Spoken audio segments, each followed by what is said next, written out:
And we're live with To Be Determined. I am without a logical lion today. I don't know where he is. So instead, I have my guests are Mrs. Shagrin. Hello. Tell us what we do, Shagrin.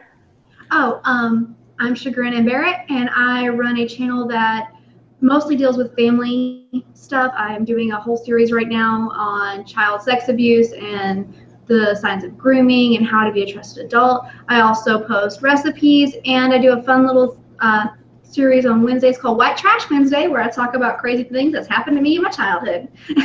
It's hilarious. Everybody should watch that, especially after this. Omegon. Yo. Fine. CogGrinder. What's up, everybody? It's the worst robot on the internet, and cognitive thoughts, gay sex profile on Grinder. I currently don't actually know where my channel is headed, except I love seeing Shagrin just go into complete laugh mode. That's amazing. It's the best unknown joke on the internet, I promise. I do gaming and talk about politics and bitch about everything else that's first world. All right. Cookie Thulu. Oh my god, introduce yourself. He's gone again. He could probably do it in one word, too. Everybody already knows who you are, but go ahead. Yeah. A hateful bigot, and I make whipped sandwiches. True story. I was about... Aw, you cut out. Try again. Ah, fuck it. No, my internet's gonna die. Oh. Alright, well, today we're gonna be talking about, like, racism and pedophilia. Focusing on... Ad-friendly. The Rotherham, yeah, the ad-friendly. The Rotherham child sex scandal that you actually brought up during the last stream, and I'm just like, yes, perfect. So, now we're talking about this. You want to explain a little bit more about what we're going to be covering today? Sure. Okay, so over a period of 20 years in a town called Rotherham, most famous for a duo called the Chuckle Brothers, another reason to detonate the entire town, there were people grooming children, predominantly white girls by Pakistani men, but there were some white women also involved in this. I think a dog is about to throw up behind me.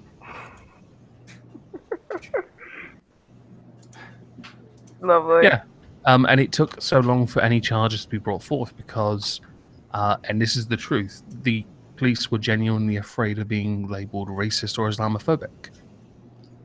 Like the pussies that they are.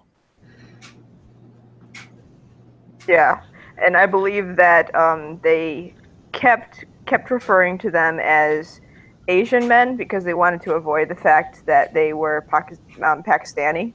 Yeah, the problem is in our country with our immigration from countries like Pakistan and India, it was pretty obvious when you say Asian men, it just whittles down to those two countries.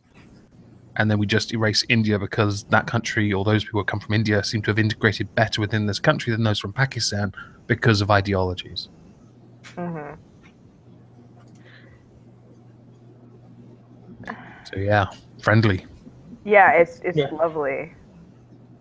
And there was also another major conviction regarding one of the guys that abused over like 80 boys and young men that they also shoved under the rug.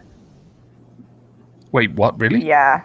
It was a lone male offender who abused over 80 boys and men over the course of 10 years, and they pushed that under the rug because, again, he was Pakistani British. That's a lot. That reminds me. When you first said that, I thought initially, was he a priest? Because in this country we ignored a lot of religious crap going on, which is unsurprising. Yeah. Apparently, the Council of Rotherham had known about it for 10 years. Yeah, they all need to die. They should all... Anyone who was... I said when I made my little video on it, position of power, or constituency, or whatever, or councillor, if you're in a position of power and you ignore what comes out or are silent on a subject that is, then you should sign. You shouldn't be in that position. No. I don't care if your constituents agree with your view that you should be quiet. No. You need to learn that it's unacceptable. So, resign. Quit. Well, what was the reaction of the people of Rotherham when they found out about all this, or had they known about it and they ignored it as well? Possibly, some people would have been equally afraid of being called racist. It was in that particular call, people getting very uncomfortable with the subject of race, like the 90s. It just one of those, but that's how it was, which is unacceptable. Yeah, it's actually quite telling that white area, so I know nothing. There's logical. But I'm going to finish my thought anyway. It's actually quite telling that like we now live in a time where people are more scared of being called a racist than when they're not racists than they are being a pedophile, like an actual pedophile. Like they're protecting pedophiles because they're scared of being called racist. Yeah, it's the same thing with Nazi, and unfortunately the words get used so much now. If you call someone racist, I just don't think it bothers people as much. Unlike places like Germany, calling Nazi in Germany when you do shuts down conversation because there's a lot of guilt there still. Used in politics, and there were a lot of accusations aimed at Merkel and her party. Of accusations that being called Nazi as a way to silence a dissenting view. Which is led to a rise in the right anyway, because the people feel alienated. Mm-hmm. Yeah, Thrax was saying in the chat, I'd rather be called a racist than a pedo. Yeah. That's how normal people would respond to that. Yeah, sure. Because the word racist is, yeah, I'd agree. And pedophile, calling someone a pedophile, fucking hell. That's one hell of a way to get someone ostracized. Yeah, that's another way to shut people down really fast. You know what? Fuck both of those. I'm not either of these things, so no, fuck you, don't call me either. Right? Yeah. Like, I really don't care what words you use to describe me because I know what I am. So you can call me. Sandwich wench. What'd you call me? Sandwich wench. I called you a sandwich wench. Oh, yeah. I'm a career one. It's true though. I still have that video to add to one of my videos. Yeah, you do. So was that supposed to hurt my feelings? I'm working on mine. Oh, yeah. I want to make some barbecue pork. Girl. Sweet. Just Go ahead. Yep, you're good, Logical. okay. Oh my God. Thank you very much. I apologize for being late, everyone. For those who don't know, I live in Cambodia, and I just literally moved to a jungle bungalow. So I literally live in the jungle now. So I had a little bit of Wi-Fi issues that I have. I woke up my landlord. Yeah, not real happy about that because it's midnight here and the Wi-Fi wasn't working. So it works now. Yeah, she's pissed, but whatever. Apologize for being late, everybody. Yeah, so it sounds like I came in at the perfect opportunity because I was in my research. I discovered that in Britain, one of the problems that's going on with the grooming gangs is the inability for both the press and politicians to address the root of the problem and instead use the neutral Asian moniker to describe offenders. And the problem with using the term Asians when it comes to Britain, because in America, for we stupid Americans listening, Asian to us is like Chinese people and Japanese people, like a very tiny part of Asia, whereas in Britain and most European countries, Asia represents literally Asia, India, parts of Russia, Mongolia, you know, all the areas that you would think that the Asian continent is included. Oh, okay, I gotta lower my voice apparently. So anyway, by calling the offenders of these grooming gangs Asian, it avoids addressing them as Muslim, thereby avoiding the racism moniker. But at the same time, it's grouping in people who take offense to being grouped in, like Sikhs. Sikhs get a really, really bad rap because they are Asian. And so when an Asian group grooms and gang rapes a girl, and the media and the politicians say Asian, one lumps all these groups together, when in actuality, it's not Asians. It's an ideology that's doing this, not a geography. Thoughts? Especially our British guests, as far as the use of Asian as a moniker versus Islam. When you said Asian, I was so glad you said parts of Russia. Because a lot of people get very confused about the lines of what is Europe and what is Asia. Oddly enough, when you say Asian, the first thing I think is Chinese, because I'm stupid as well. So when I hear people question politicians and they narrow it down to a country, like they say Pakistani instead, and the politician will immediately then go to racial groups as a defense mechanism and say, oh, but these groups commit crimes too. We call it what about it? Trying to bring it back into the vague area is rather irritating. Mm-hmm. But what about? But what about? But what about? That's not what we're talking about. We're talking about this particular group of people abusing children, and you're deflecting. Yeah, they're not, unlike when you guys go on Twitter and you relentlessly ask someone to answer a question, Shagrin. It doesn't work with politicians. They're the masters of deflection. Mm-hmm. They'll pretend that they if they're the opposition, they're trying to get into position of power. They will answer a question somewhat directly, more directly than the party in control. But once in control, they drive right into the middle of the road. Mm-hmm. What for our British guests? What kind of reputation does Katie Hopkins have? Because I've noticed that in my research today, she and Nigel Farage are two people that are talking about grooming almost ad nauseum, but I don't really see it coming from a lot of other British celebrity. I don't know if celebrity is the right word to describe those two. Political talking heads. You don't really see it being discussed much, except by those two, and the backlash that they receive from it. Is somewhat staggering. Like, is this a problem where they only two people are talking about? Say again. Can you say that again? It really is. It actually is that people just refuse to talk about it. I'm sorry. Crap. Omegon needs to F5. Yeah, we're losing you. Can you reconnect or? Yeah, he's gonna reconnect. He's been saying that his internet's been a little bit crap all morning. There we go. Oh yeah, I feel your pain. Yeah. So anyway, as I was saying, Nigel Farage so Nigel Farage is a politician, but Katie Hopkins she's literally just a talking head, right? She's a politico.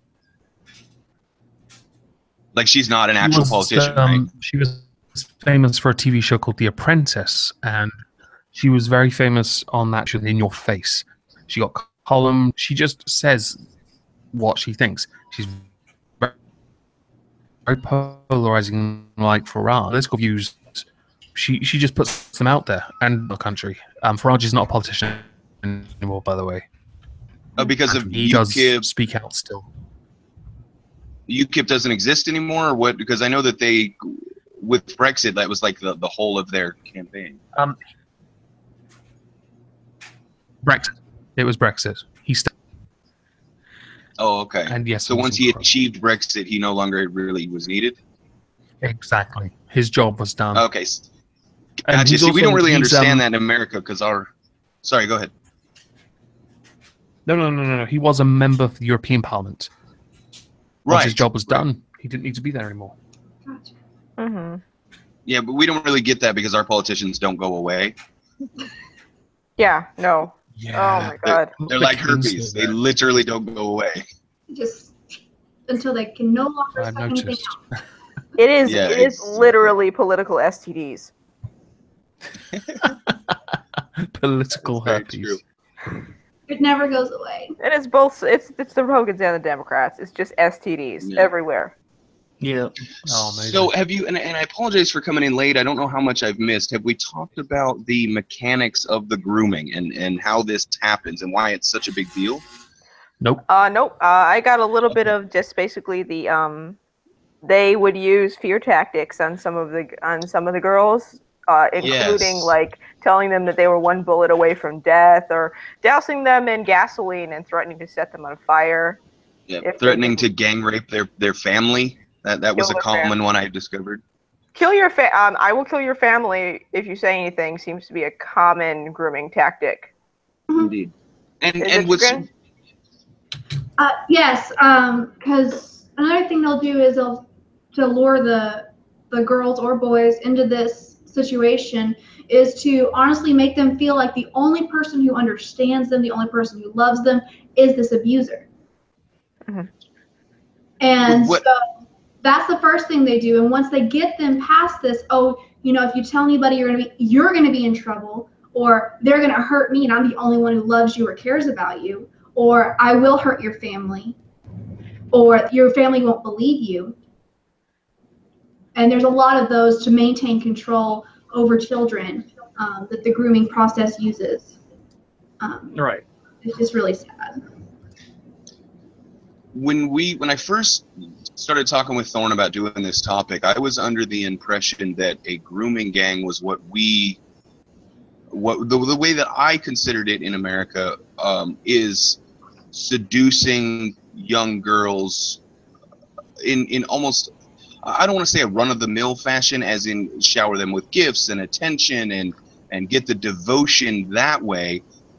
But the more I looked into this, it's insidious. It is a network of people working together, and they have a plan of how they do this. Like, it is a step-by-step plan of how this happens. They've perfected this art to where they specifically target kind of lower class. One of the guests referred to them as slags, which I think is sluts in Britain speak.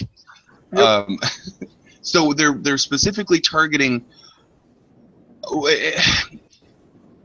a little bit of personal admission time. When I was younger, I know what they're doing because when I would go into a room, when I was younger, I was fairly attractive. I had the gift of gab. I could talk my way into just about anything. And when I was taking college classes, when I was in the military, I would go into a classroom and I would kind of scan the room and pick out the girls of low self-esteem, the girls of the lowest amount of effort to achieve that goal. And of course, you know, when you're 20-something male, the goal is pretty obvious. These guys do the same thing, except that instead of using traditional seduction tactics, they literally fake the women into thinking they are someone else. They will wear Sikh attire. They will wear Sikh jewelry, convince the girl they are Sikh, get her to do drugs. Once she's drugged, they gang rape her, despite the fact that they are actually Muslim. So they're pretending to be something they're not to seduce these girls into believing them, and then they hand them off or blackmail them. Go ahead, I think Thorne. you might be talking about a different sex scandal, which is terrifying that there are multiple. Yeah, we're talking about Rotherham. Yeah, I'm talking about the other 71 boroughs in England that have had this event happen. Yeah, because when I was looking up, I did some quick research before you came up, which basically involved Wikipedia, and I found 2 in the course of 2 minutes. Yeah, there are actually 71 different places in England that have had this happen. Go ahead. Yep. So sorry. I was supposed to. Yeah. It's okay. I was looking up. There's also one that's been going on for over 30 years. Holy shit! Where is that? That is all over England, and it involves higher ups in the government as well. And so the cops will get a dossier together, the low end on the totem pole. They hand it over to their superiors. Their superiors tell them, "Don't ever talk about this again. Oh yeah. You'll be charged with treason." And that's been going on from the 1960s up until, I think, Omegon, you might know, the 90s. Yeah, there are some politicians and lords in the House of Peers that have been accused of this, and every time it's been mentioned, in fact, it has been mentioned very recently in PMQs a couple of times, while these not being investigated, and nobody says a thing about it. However, it's interesting that only started getting noticed around the time of something called Operation Yewtree. Operation Yewtree was it sort of started around the time of a man called formerly Sir Jimmy Savile, a former kids presenter who worked for the BBC, and for the longest time he Well, he groomed a lot of people. He was a bad man, but he hid it under the mask of being a very good man.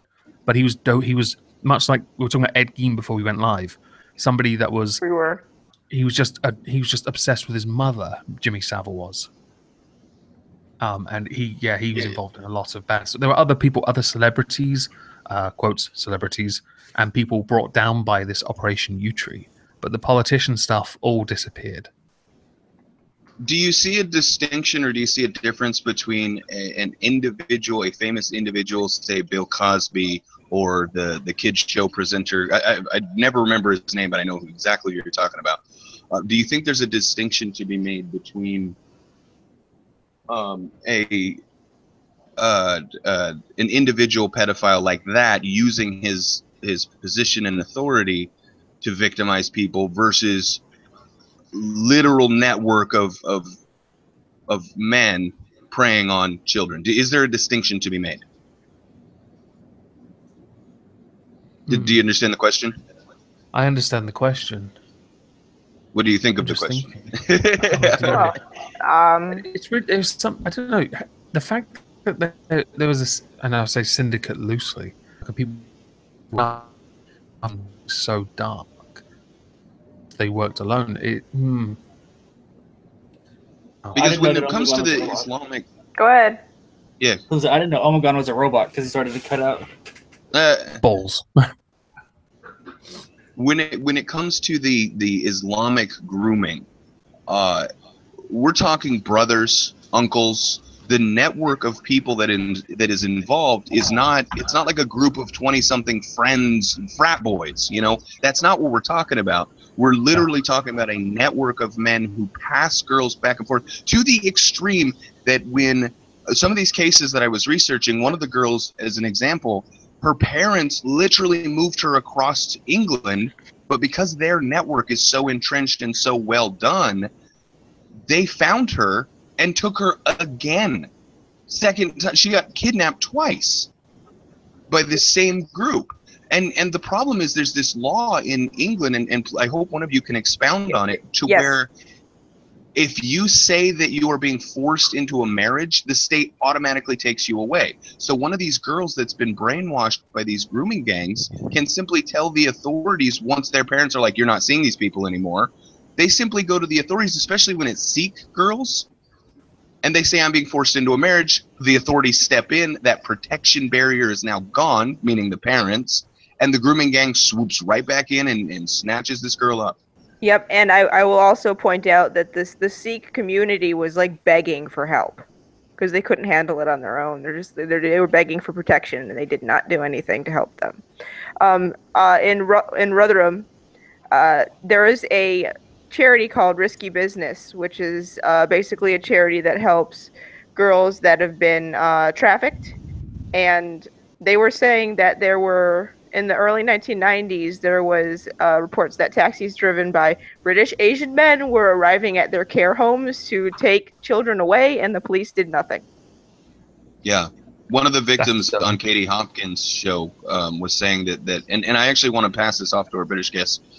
One of the folks on Katie Hopkins' show was saying that going to the police was basically pointless because the police were telling this girl, don't mention the ethnicity, don't mention the ideology, don't talk about your perpetrators. And if that's the mentality, Britain is doomed. Go ahead, Omegon. What do you say to that? Yeah, there was something recently in the news about police being told to give priority to people, and I don't know if this is connected at all to this, but it certainly shows that there is some obvious bias within their system. But they're told to give priority to non-English speaking, non-white people who are in the UK over nationals. And then I'm not sure how. So if they're ignoring crimes being reported by other people in the country who are nationals English speaking, it's because there's these priorities. Oh, I'm losing my thread here, aren't I? No, I'm not. No, I'm not. Screw it. But the police have been known for years to be like this. People like Katie Hopkins give someone a platform to put it out there. Yes, that person is risking being vilified, but at least the police then have been placed under more scrutiny. I mean, they're not trusted. They never have been. There are, over the last 4 or 5 decades, there have been so many scandals. An accident at a football stadium all the way through to child sex grooming that was buried for decades. Yeah, Very I hard have to a. burn that trust. Let me bear with me for one. Bear with me. I'm just pinpointing. I've got. I'm gonna play a video. No problem. Okay, so I'm gonna go ahead and get this shared, and I want to play this little video, and then talk about this. This is the interview I was talking about with Katie Hopkins, where her caller, because she has a call-in show, her caller calls in and says, "I was a victim. Here's how basically the police made me feel." They actually worked almost with her abusers, insofar as protecting them. So I'm gonna. Actually, here, I'll give you the link because of the volume issue. I can't play volume on mine. So if you want to run this for me, Thorn, from 2142. Put that Yeah, in this there. happened in Rotherham too. Yes, yes, and the thing is, Omegon, or COG even, how widespread is this across England? Do we only hear about Rotherham because of the extent of the problem, or is Rotherham the worst? There goes. So is Rotherham, as I was saying, is Rotherham the tip of the iceberg, or is it the worst case, which is why we hear about that, or is it just run of the mill? It just happens to be one that makes Rotherham's news. one of the worst ones. I think it's one of the worst ones because it went on for decades and it was unnoticed and unchallenged for so long. Hmm. Whereas other one, although the Jimmy Savile one is equally pretty bad, that went on for. Do you think there's any personal responsibility for the victims of these crimes? Oh, you're right. There is no video, just audio. The video is literally her. It's a picture of her. I got it queued up. And what would you like to say? Thank you for your call. Hi, morning. I'm in Rotherham. I'm a survivor of child sexual exploitation from Rotherham. I have had justice. My perpetrators were Pakistanis. And I can always remember I actually reported my abuse 14 years ago. I went to the authorities, my parents did. I sat and did video interviews to the police. I was willing to work with them. And I never once looked at my perpetrators for what race or religion they were. I just simply stated who they were who committed these crimes against me and what they'd done. And as soon as I said the names, I was made to feel as though I was racist and I was the one who'd sort of got the problem. And that had continued all the way up to the J report actually coming out in Rotherham. And it was a way to sort of silence me as well, because I knew I wasn't racist, but I felt like it was used as a way to silence. And Emma, can you give an example of the way they made you feel that was a racist thing today to say? Do they have any sort of commentary on the fact that the gentleman's name that were involved? I use the word gentleman loosely, obviously. What made you feel that you were being made to feel racist? Well, specifically being told not to comment on the ethnicity of the perpetrators. You were told that by who? Right there. I've been told that numerous times by police, social workers, anybody really who I come into contact with, that it's best to not comment on the ethnicity of the perpetrators. Pause. And how does that make you feel? So what age were you when you were having those types of conversations where you were... Isn't it? It's all right. You have the power. It's hard for me to hear the chat when something's playing. Gotcha. Yeah. When any normal crime is reported, what is one of the first things that's asked? Or when a policeman reports a crime, they go through like build, race, gender, but race is right there. But when a crime is being reported because this is supposedly sensitive, what they're trying to do, protect race relations. It's not the entire community's fault. Not all Pakistani men in the UK's fault. That these ones are the bad ones. Yep. Yeah, that is a serious problem. Because if you can't describe the race, ethnicity, etc. of your perpetrator without being a racist, how can you can you legitimately find the people involved? Right. That's a good point. When you try to like ignore race, you effectively are saying, you know, it's like, oh, it's a male and happens to have brown skin. How many people could that be? You know, Well, or if you when can't go even into say like brown, build and height.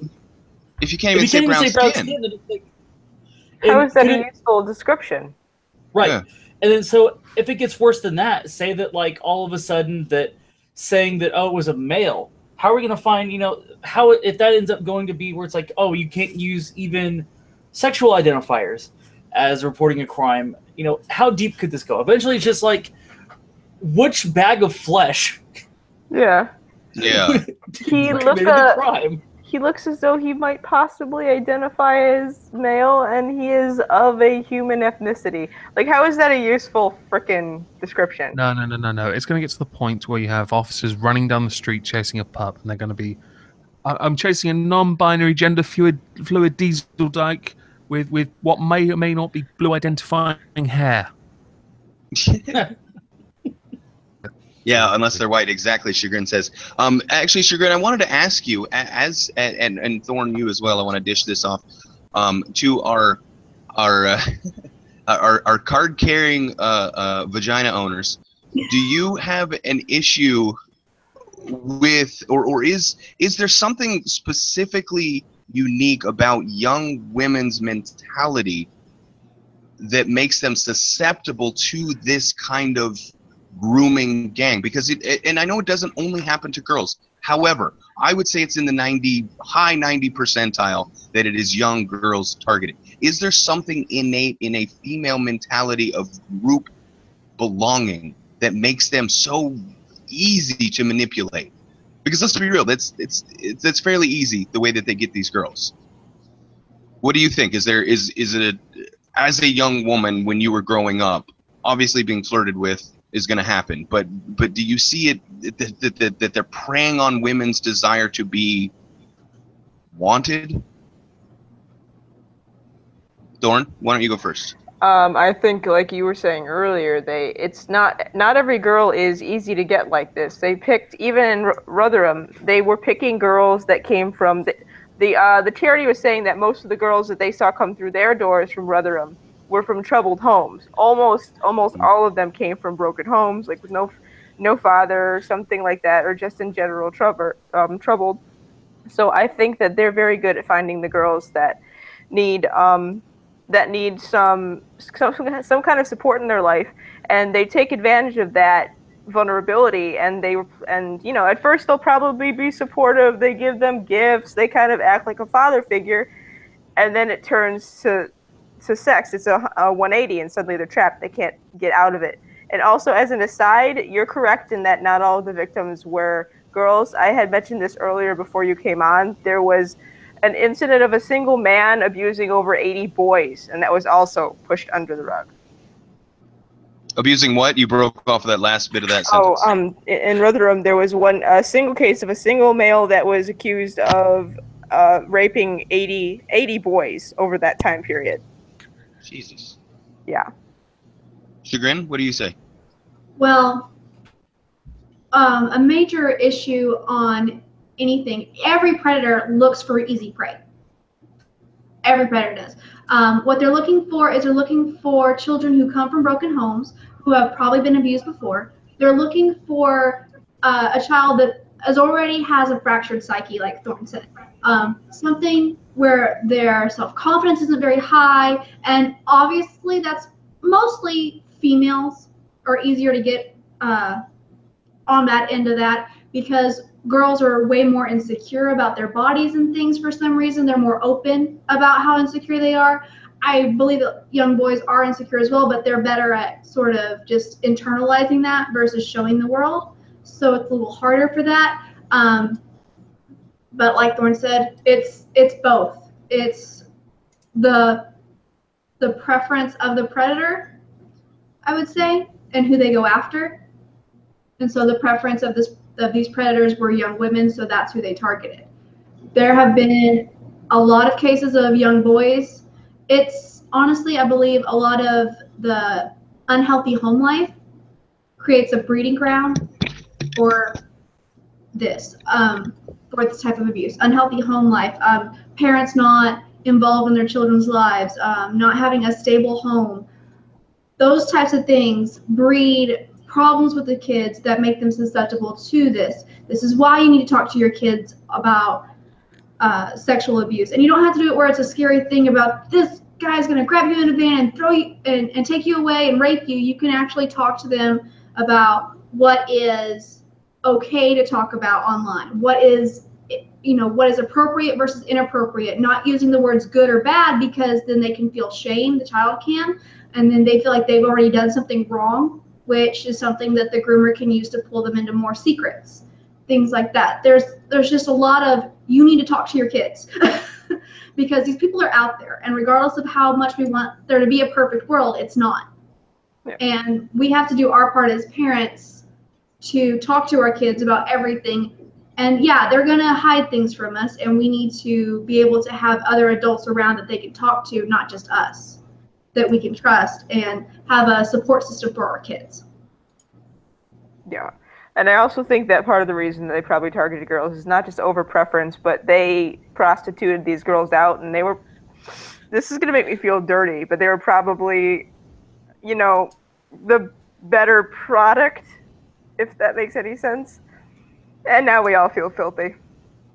Yeah, just a little bit. Yeah, I also think that the case in the case of boys, boys are less likely to actually admit that something happened to them as well. Yes. Well, I also think that they're less susceptible to blackmail, because one of the issues that I kept coming across was that the number one target is Sikh girls or other Asian, and I use Asian in the British parlance, other Asian girls. These are some of the attractive fellows in one of the bus.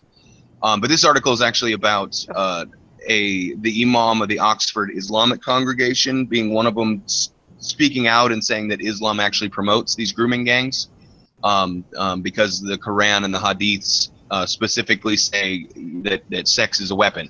It's to be used, rape their families to punish people, convert the infidels by whatever means necessary. And so what happens with these Sikh girls is that they already have kind of a bad home life, in that in Sikh tradition, it's very Asian. And I mean Asian in the sense of what Americans view Asian, like the Japanese culture and the Chinese culture, where honor is a very, very important thing. Sex before marriage, any kind of sex before marriage in a Sikh community is a major taboo. So you have this girl attracted to this good-looking guy, this young teen girl, because they start at 12 and 13, when girls first start developing sexual maturity, and they're attracted to other boys. This attractive Sikh boy gives them attention, showers them with gifts. So as young people are going to do, they experiment. They do sexual acts, and these bastards set it up so where they can publicly take photographs or video of these actions, like kissing or touching, in an appropriate way. And then when the girl backs off from the first guy, boom, out come the pictures. If you don't do what I say, I'm going to show your parents. And now you have the mentality, the Sikh, the Asian honor mentality being used as a weapon to get these women to do, or these girls to do what these groups want. It is manipulation of the most horrible type, because you're preying on a child's fear of punishment from their parents. And when you do that to hurt the child, there is no more despicable individual. Yeah, and I mean, the ones in Rotherham, they would douse the girls on, cover the girls in gasoline, threaten to set them on fire, or basically saying, if you don't do what we say, your mother is next. There was a Omegon. I was gonna. Sorry. No, go ahead. Okay, I was actually just gonna pass to you. So go ahead. Oh, brilliant. Okay, so there was a meme not so long ago. What it was a white girl being pinned. It's a cartoon. Pinned down, about to be fucked by a Muslim guy, with another guy holding a gun to her head, and another guy with a petrol can over her head. And in the other side of the picture was a policeman holding back the father, saying, "That's my daughter," and the policeman pushing him back. That pretty much sums up just how apathetic. It kind of summed up like how it was perceived Like the police refused to do anything, even if it was happening in front of them. The petrol thing as well.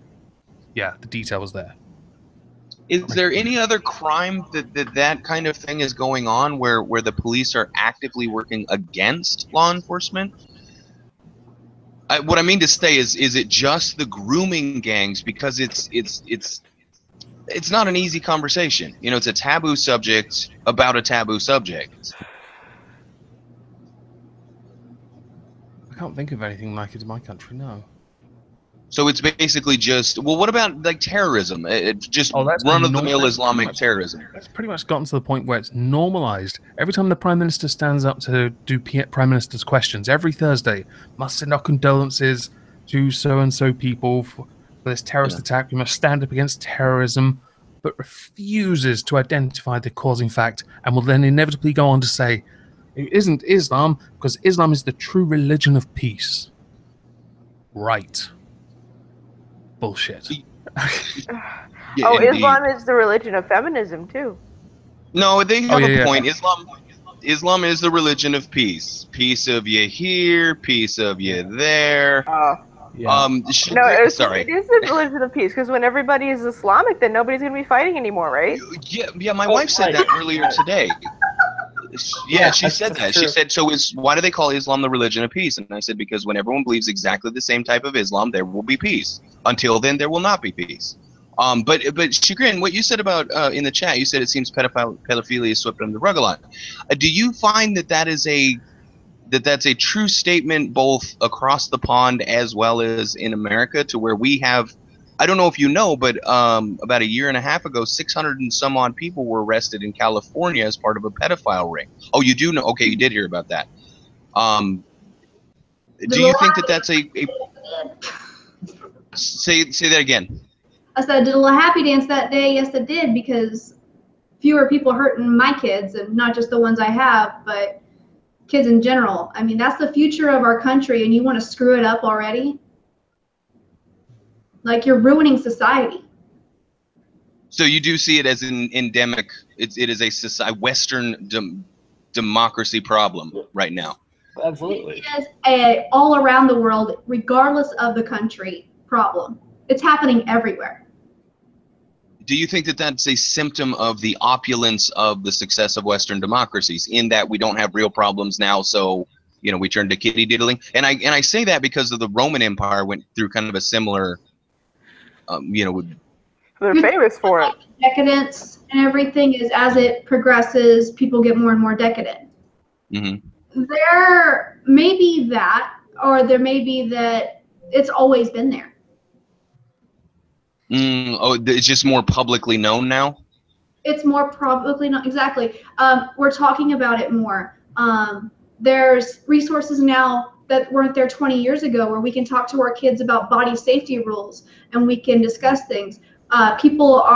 We've repressed things that have happened to us before. We didn't want to talk about it because these people were in power, or we didn't want to deal with the shame or deal with our own brokenness. But we as a society are more open to talking about it now and speaking out about it, because we finally decided to not let it happen to the next generation.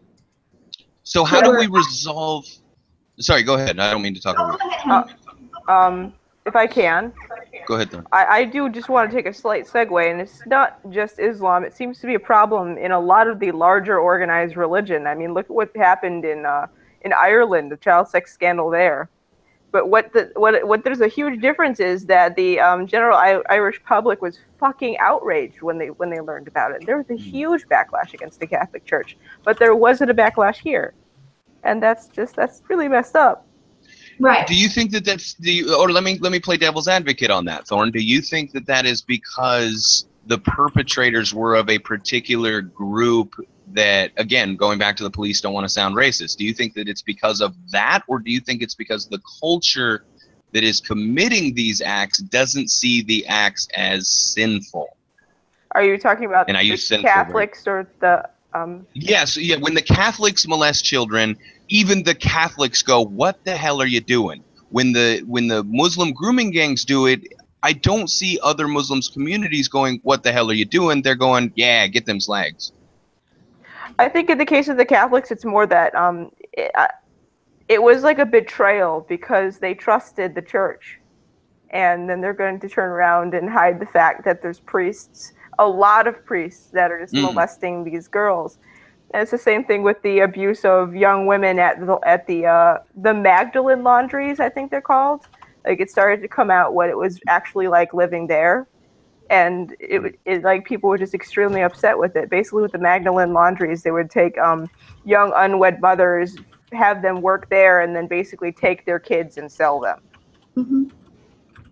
Oh, that's awesome. Well, and living in Asia, Southeast Asia, that as I do, I've read, because sometimes I read the newspaper, local newspaper, especially in Thailand, because the shenanigans of the Thailand politics is hilarious.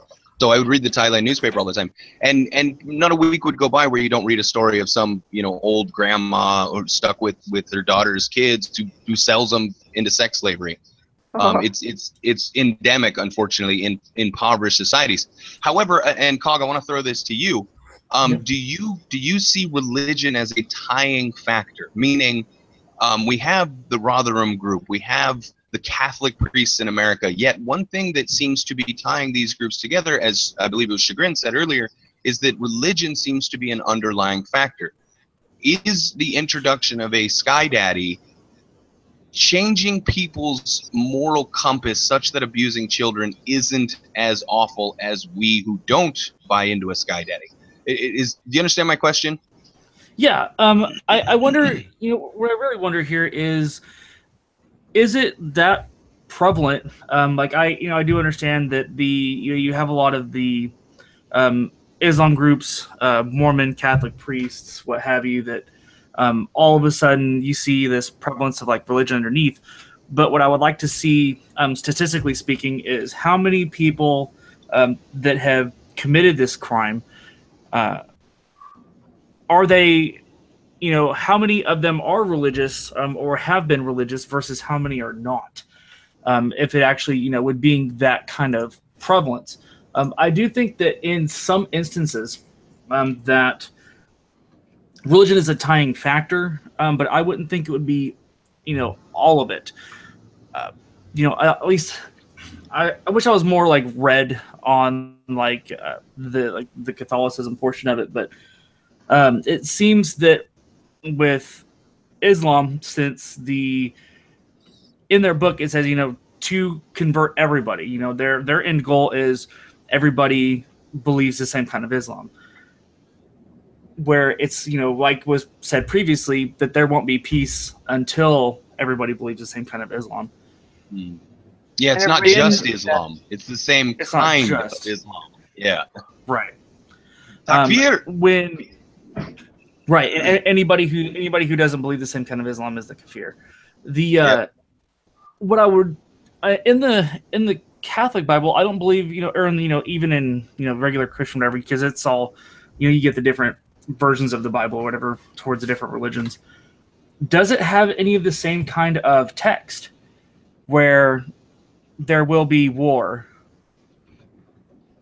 You know, by any means necessary, convert by, you know, fear or grooming of any kind. Because from what I understand, I don't believe that there is anything that's similar in either side. But I have seen kind of like that prevalence where it's kind of like the I guess the stereotype that the Catholic priests go after the kids. If I may, though, Cog, I always have this saying that stereotypes don't come from nowhere. True.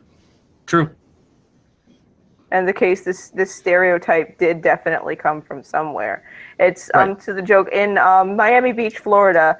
There is a museum of erotic art, and they have all sorts of art that goes from like very tame or slightly erotic nudes to like some really heinous, gross stuff. And there is several jokes from, you know, very early on in modern history about Catholic priests and little altar boys. So this is not something that's new. Right? Do you think that it's jokes about that? Because I looked at this one piece and I was like, oh, this must be a recent piece. No, it's lead cast from 1700. Jeez. Wow. Yeah.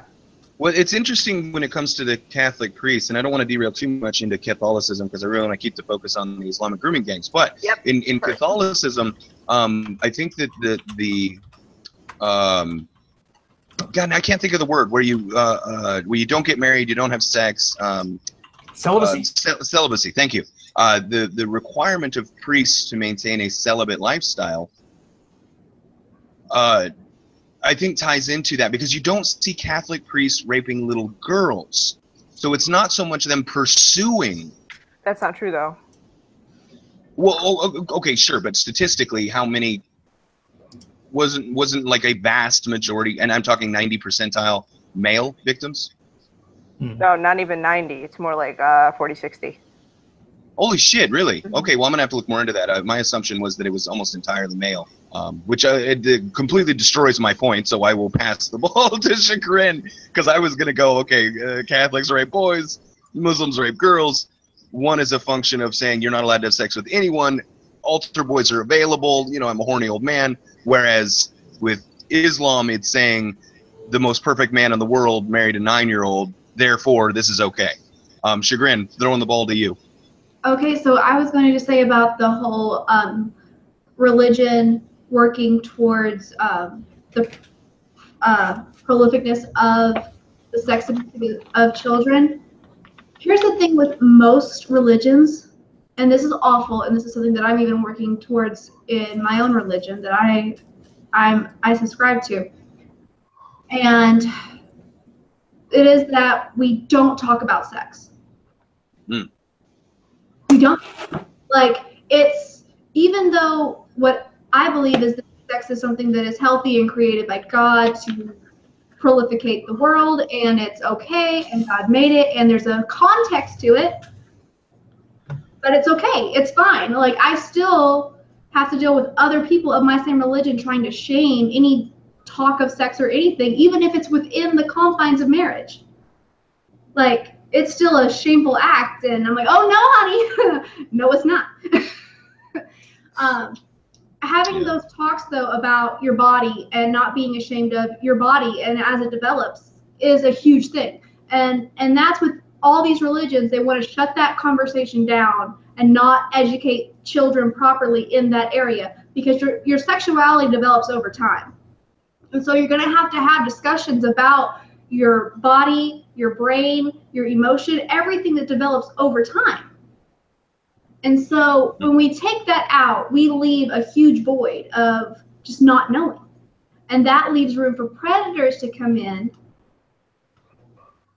and mess up kids' brains and their sexuality and what they're feeling and how they're feeling and everything else, and not give them proper context.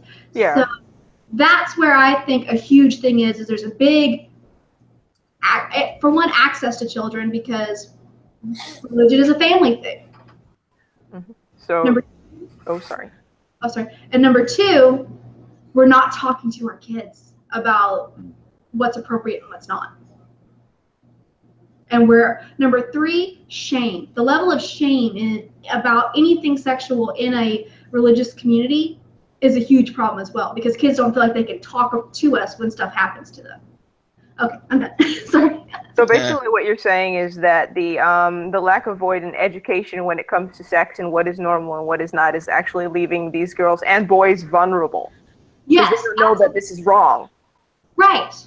Exactly. An informed child is less likely to be attacked by a predator in any way. An informed child who knows, number one, that they are cared for at home, and number two, what is appropriate and inappropriate. And number three also is a main thing is they can tell what manipulation is. They're less likely to be dragged into a grooming situation. And when you tell your kids, like, I love Stop It Now and Darkness to Light, those are great websites that you can go to, and they talk to you about how to talk to your kids. And one of the things they talk about is body safety rules, and one of the rules is we don't keep secrets. Now, granted, that does suck as a mom to have to not ever keep secrets, because then What do you mean? What do you mean? Why would that suck?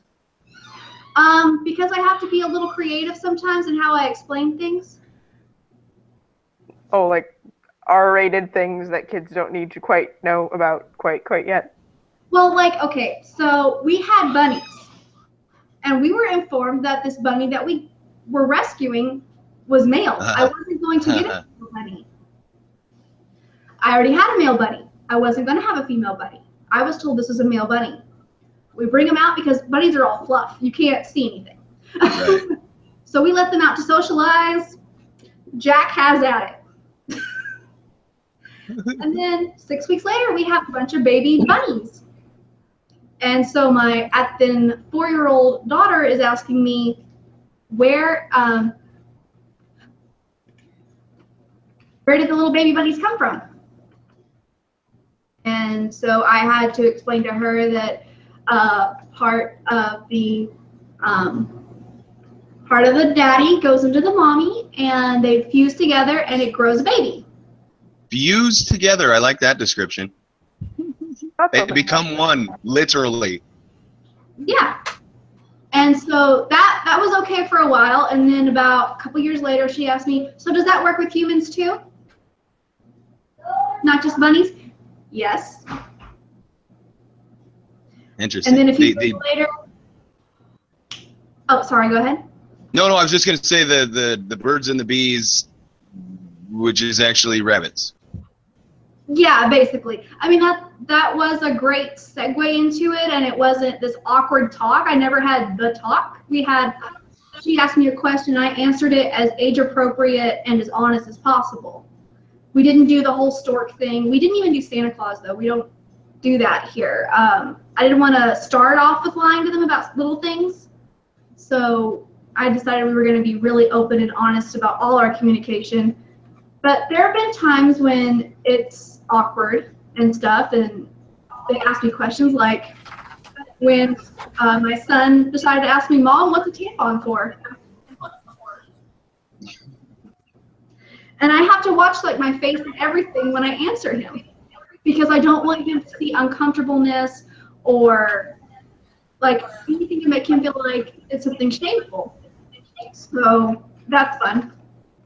Indeed, in chat, Thrax Saberscale said, because sex in all seriousness gives power to you and your partner, and it takes any power away from God. And I believe that is a mentality that is actually propagated in groups like the Sikh community, and Mormonism was mentioned earlier. When I first got in the military, I had my first real experience with Mormons, and I met a gal, and this is anecdotal and completely pointless, but I'm going to share it anyway, who during the day wore her military uniform, but then as soon as the work day was over, she was in a dress because her religion said she wasn't allowed to wear pants. That blew me away. I was like, well, wait, how can your religion dictate what you can wear? And so it got into this whole thing of she grew up believing that.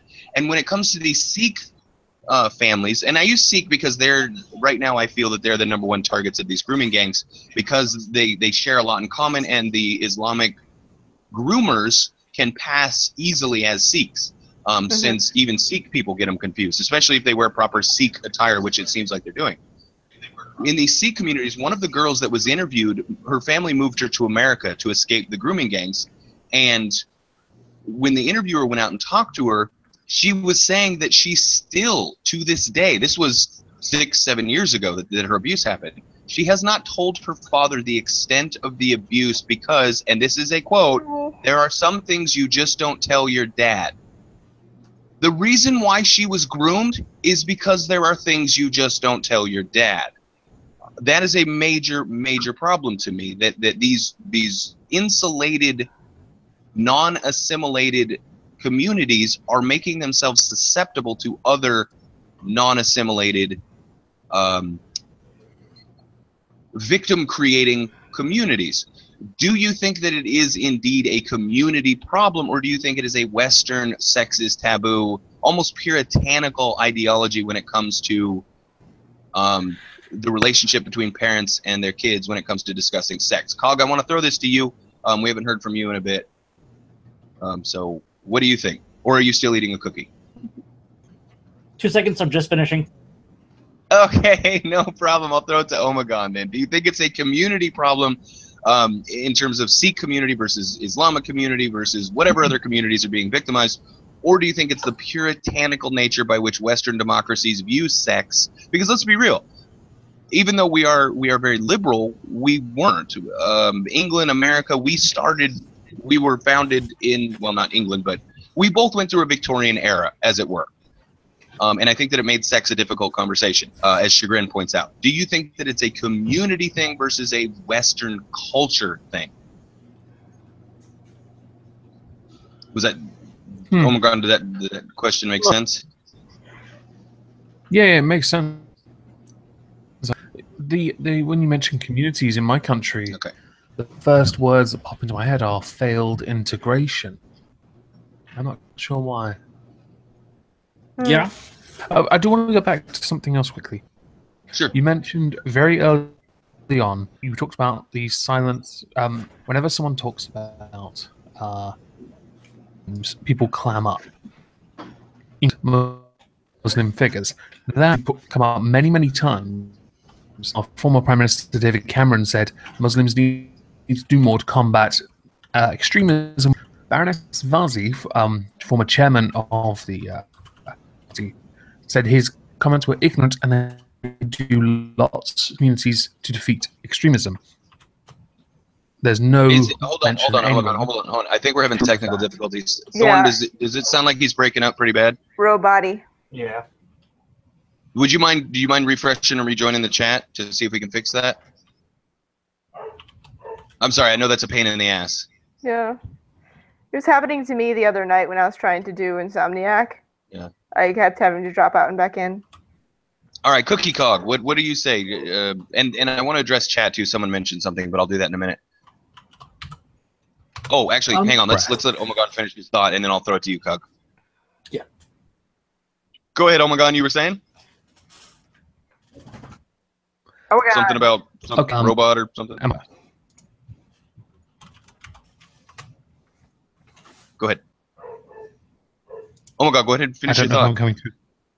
You're good. I was asking if I came through clearly first. Yeah, that's what I wanted to know first. Okay. So, I don't know how far I got into it, so we'll start again. Whenever you talk about... Okay, yeah, where was I? No, go ahead. Yeah, just I was going to say restart. Right. Technical difficulties. Indeed. So whenever Muslim crimes are mentioned in the UK, a lot of prominent Muslims clam up. If there are any famous ones you can think of, and any terror attacks happen, silence. They will never say anything on it at all. They won't even do any like that pray for whichever town it is nonsense that you see online. But when David Cameron, former Prime Minister, he spoke out on it and he said that Muslim communities needed to do more to combat extremism. Baroness Vazi, chairman of the Conservative Party at the time, she herself being a Muslim, called his comments ignorant. Yet, when she said that there was lots of proof that people were doing lots within their communities, there is zero proof. There's none, because they're not doing anything. Whenever anything does happen, they go silent. There's lip service. Yeah. So, what was the original thing? Whether it's communities or Western democracy? Yeah, right? Western. Yeah. And actually, if I could, Broken Hearted Liberal asked a great question in chat for me to clarify my question, and she says, "How is it Western when there's Indian and Asian conservative views?" And I agree with that. That there is Indian and Asian conservative views. However, I'm talking about sexual crimes committed in a Western democracy being treated as though it's taboo. And I think that it's the puritanical Victorian era that makes it so it's uncomfortable for us to talk about rape and child molestation, etc., because it is still a taboo subject, despite how liberal we say we are. So when I consider how is it that these migrants can come in, or even British-born, first generation, second generation, whatever, they still have their culture, their historic culture, making them easy victims. And for a Western democracy to let it go, I feel that it has a lot to do with our inability to discuss sex and things that go along with it.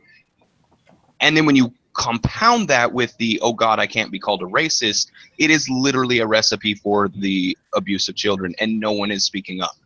Okay, so with your clarification, the answer is both.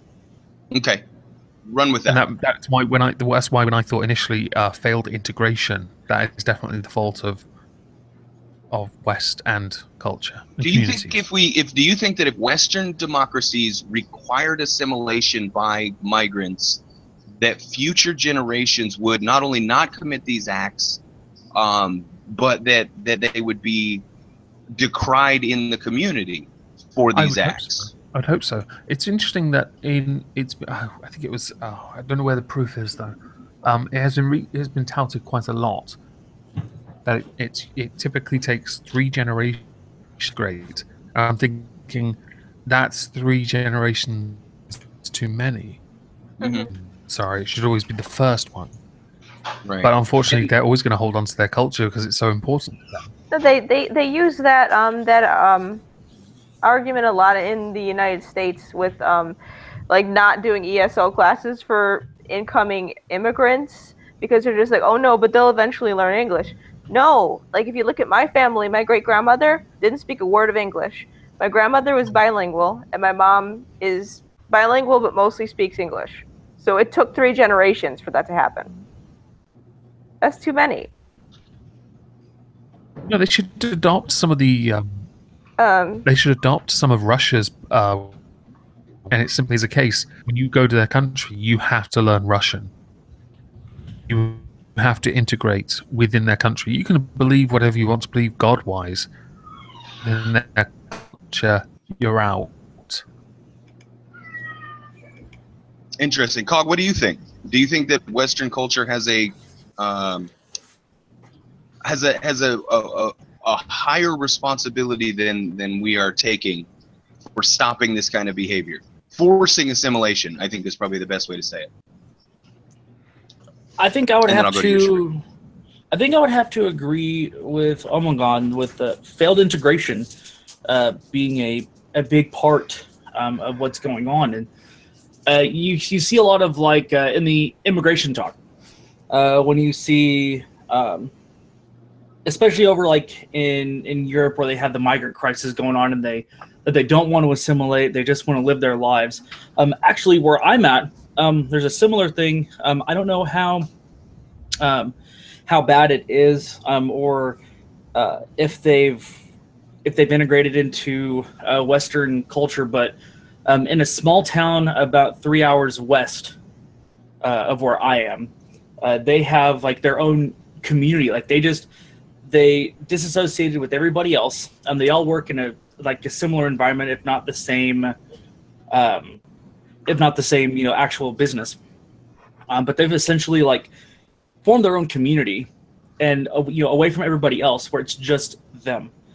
And they, I'm not too certain about the politics and the social lives of them, but it seems that not making them assimilate into our society is, it could be, a good a good like causal issue that we're not looking at as much. To say that maybe they should be integrating, or at least maybe we should give them more material to help them integrate, if that makes sense, so that they don't feel as alienated as they do. Because I could only imagine. Say that it's like my family. 3 or 4 generations ago, they came from Cyprus.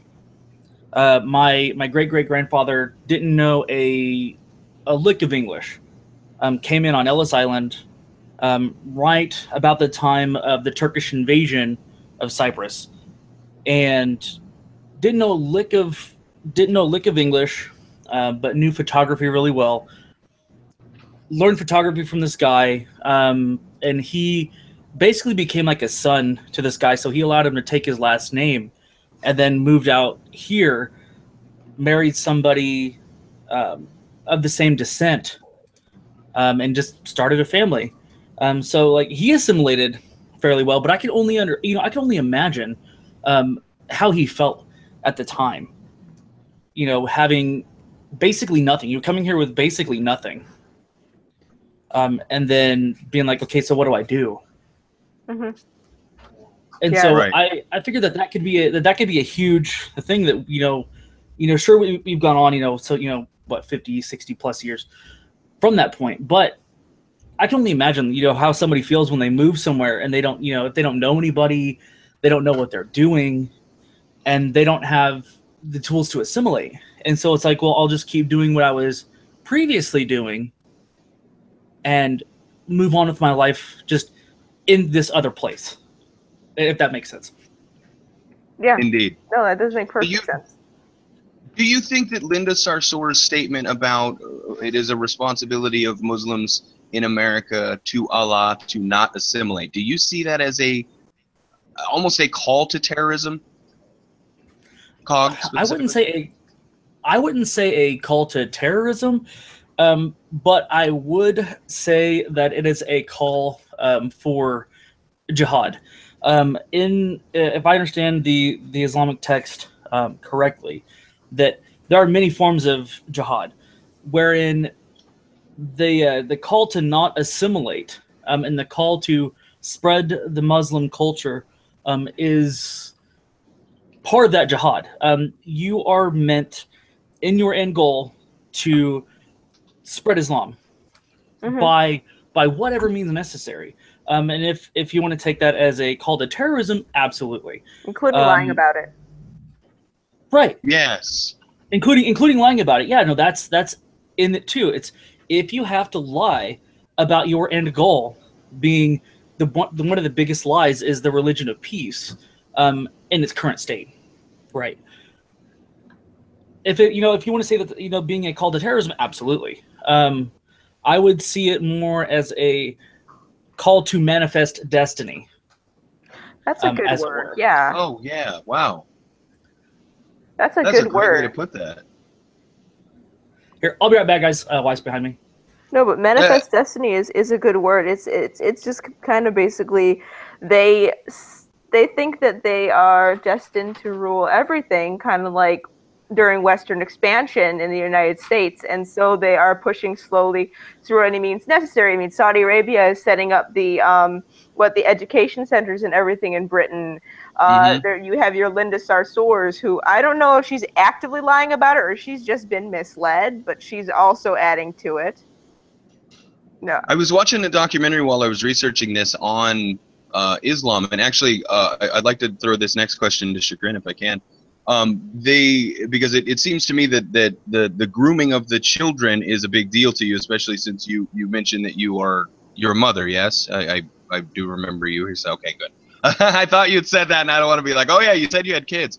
Anyway, I was watching this documentary, and it's actually they were filming inside the Islamic State. It was a Vice documentary, and they went into Raqqa and actually filmed with ICE. And there was a guy from Belgium named I don't know, Abdullah the Belgium or something, and his son, who looked like just a typical nerdy little white kid, a little 6 or 7 year old.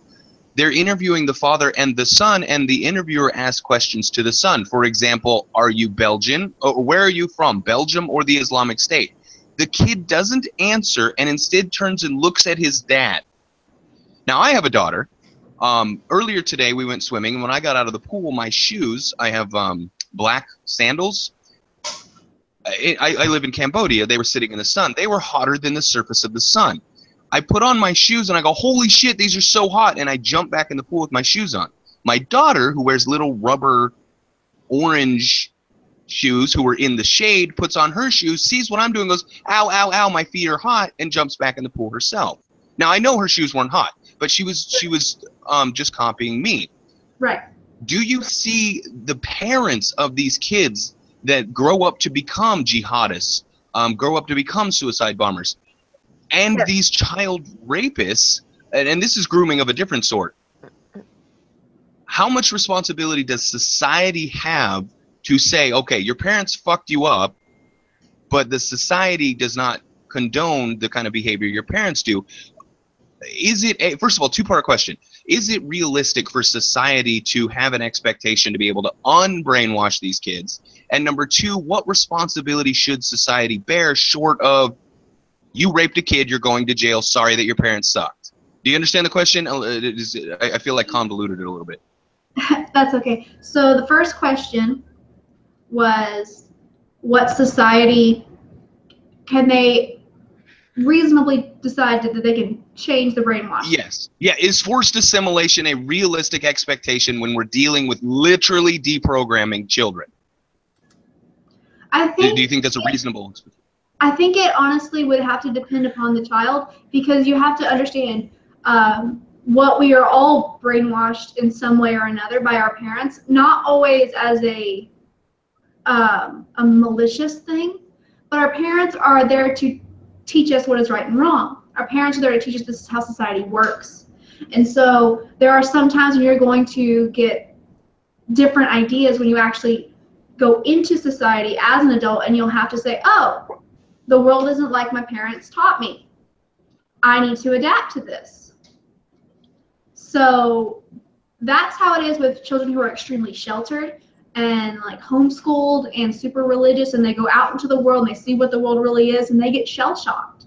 A lot of them do, and they have to be reined back in and slowly assimilated into society as a whole. And this is why isolation is really harmful for children, because you do have to slowly let them see different points of view and different ways things work so that they can actually process it as they're growing up and understand it. There is neuroplasticity. You can unlearn things.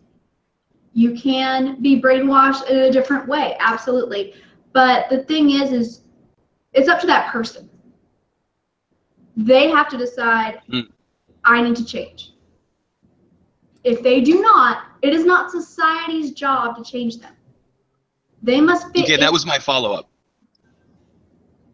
They must fit into society. It is not society. That's just like saying that the rules only apply to straight white men, and everybody else needs to be, given this soft bigotry of low expectations. Oh, I hate that so much. I literally just made a video on that. Yeah, I saw that. I'm really sad that I wasn't able to make it because of my moving, but that was a great topic I really wanted to talk to you about, is the the soft bigotry of low expectation, because I think you're completely right. This idea that we have to treat certain groups with kid gloves because they can't handle the way we live. And I've actually heard that there was a great case, well, great is subjective. There was a case of notoriety about a year or two ago where a social worker who was one of the rape prevention social workers in Sweden, like her job was to educate migrants coming into the country that we don't rape people in Sweden. She was raped by one of these migrants, and she refused to go to the police originally. I think she ended up being forced, or somehow it came to light, because she didn't want to appear racist and make everyone think that all migrants are rapists. Again, soft bigotry. Yes, please. Why are you letting people into your country that you have to teach not to rape people? That is a great question, because it's racist not to. I wanted to address what Jack said in chat. What? Say again? Oh my God. Sweden is the rape capital, remember? Yeah, Sweden is, yeah. That's really sad to me. In chat, Jack Dunham says, if your entire self-segregated community is okay with raping kids, it can be scary striking out on your own and trying to stop it. I made I was doing a stream the other day, I don't know, a couple weeks ago, where I made that same thing as it relates to terrorism. We don't see the backlash in the communities, in these Islamic communities, because they are, as Jack calls them, self-segregated communities, because they're not assimilating. When you have acts like this, the people of morality in these communities can't speak up, because it's not just going against your community, it's going against your God. When the self-segregated community is telling you that these kind of behaviors are ascribed by the holiest of the holies, how can you then say, guys, raping kids is probably not the best plan? Because now not only are you going against your community, which is hard enough. I mean, anyone that's branched out on their own. I live in Asia, for fuck's sakes. My family shit themselves when I told them I was moving to Thailand with my 1-year-old daughter that none of them would then get to see for the rest of her life. Imagine doing that and going against your God. I mean, it's an impossible recipe. We're asking the impossible of a vast majority of these people. So the question then becomes, how do you prevent Islamic grooming gangs. If you can't even get the community to speak out against this. Cog, I want to throw that to you, and I know that's probably a pretty tough question. So if we can't get the community, the self-segregated community behind us, what chance do we have of stopping Rotherham and other events? Forget the policing. You know what I mean? If the communities that are committing these crimes don't see it as a problem, how the hell are we going to stop them?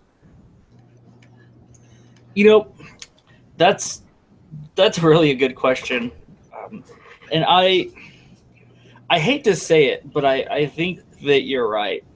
That you happen to make a good point about, like, if you can't get the community behind helping to cease this, how are we to stop something like this from happening?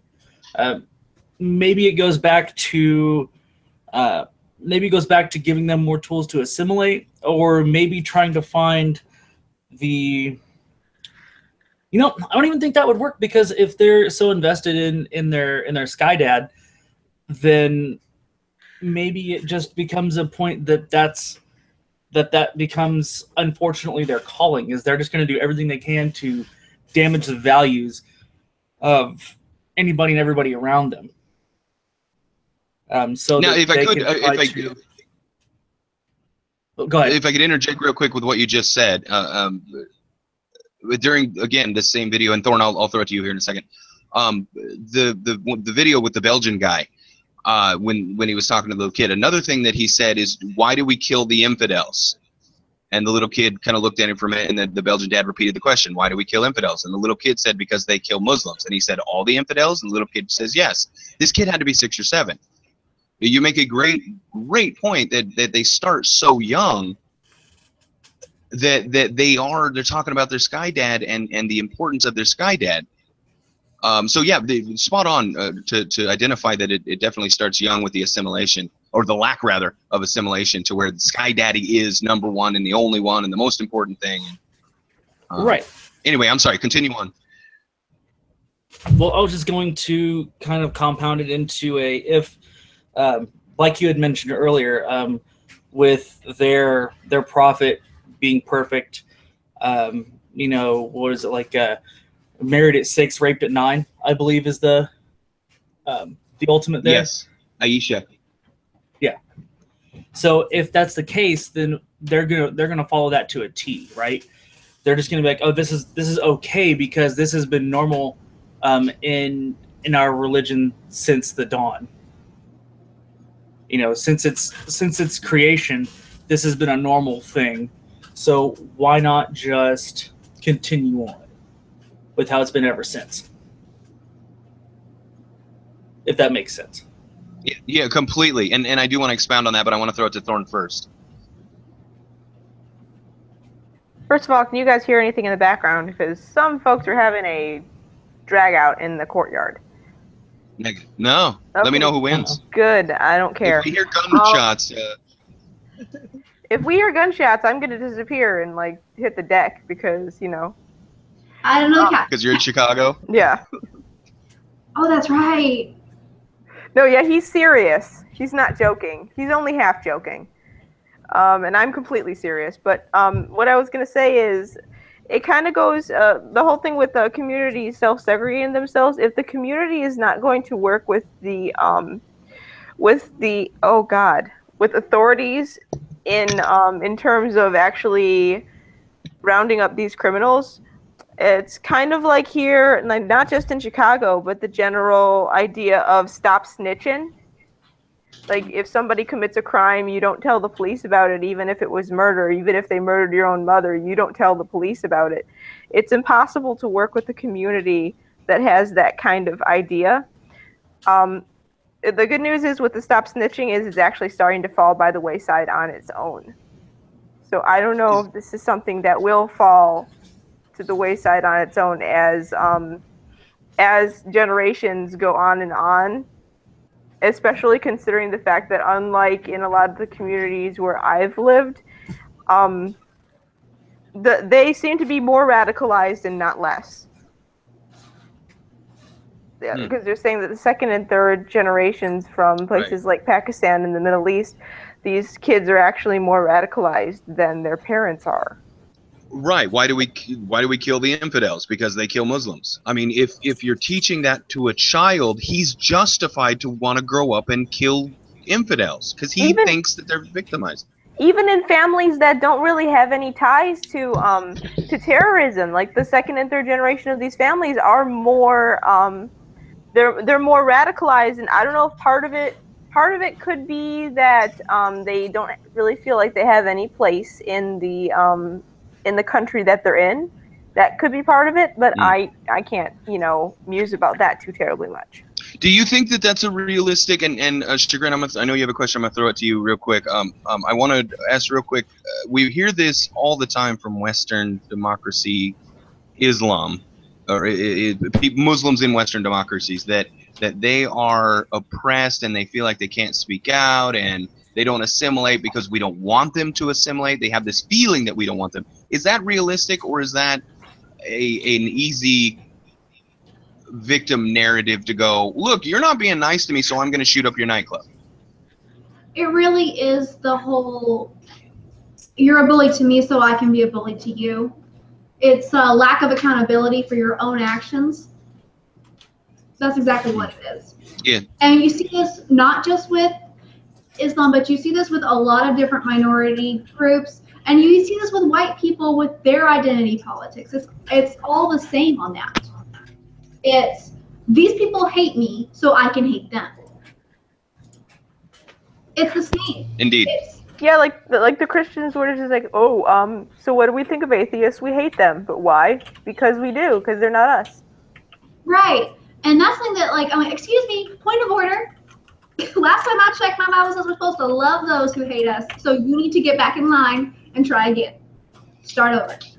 You're wrong. So, I mean, I get, oh my gosh. Christians give me aneurysms. Well, the retarded ones anyway. Because there's retarded people in every religion. Oh, yeah. There's retarded atheists, too. And when I say retarded, I don't mean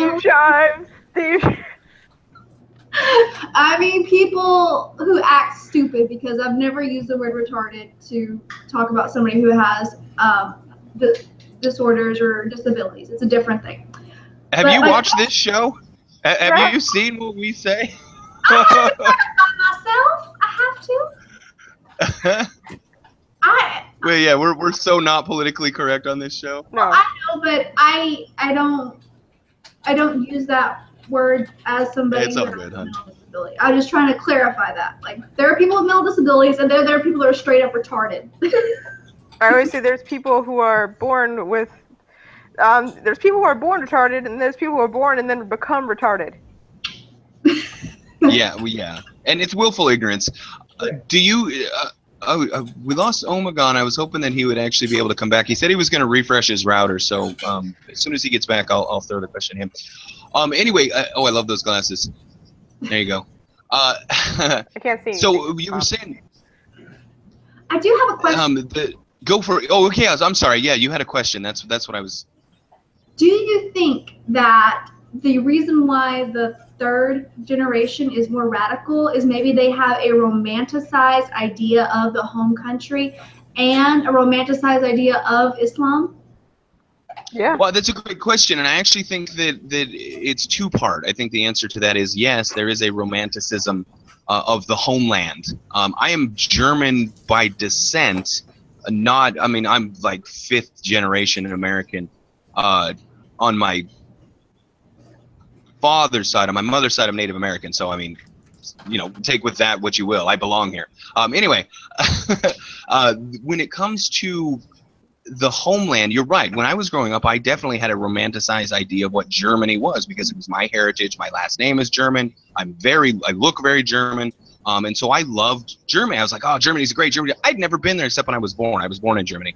But it's like I have this romanticized idea of what Germany actually is. I think you're spot on. And the Belgian guy that I was talking about, later on in the interview was saying that I lived in Europe for many, many years, and I dreamed of Muslim lands. And now I'm here in the heart of ISIS, and I can be myself. I'm among my family and friends, and they had this big thing about how they're proud to be Muslim, and it just struck me that here's the group of people who are proud of the ideology they have chosen. How can you be proud of something you haven't earned? You know what I mean? It's like I'm going to wear a necklace today and I'm proud. The necklace you're wearing, for you to be proud that you chose to wear that necklace today is a ludicrous thing to be proud of. Do you understand where I'm going with that? And yet when it comes to Islam, because there's a God involved, somehow it's special. Now, are they proud because they chose this religion, or are they proud because they feel they are living and being good Muslims? That's a good question. Very good question, because the guy said that the speaker that they were recording, because they were doing this like pep rally, ISIS pep rally, which is great, because when I was in high school we had pep rallies going, yay, we're going to beat the enemy team. ISIS goes, yay, we're going to cut off the enemy team's heads. Yeah. They were saying, you know, we're proud to be Muslims, and we have the Islamic State as a homeland for Muslims, and when you tie into the idea of this divine rule that says you must mistreat infidels, you must kill them, you must rape them, you must destroy them wherever you find them, so saith the creator of us all. This has been going on for 1400 years.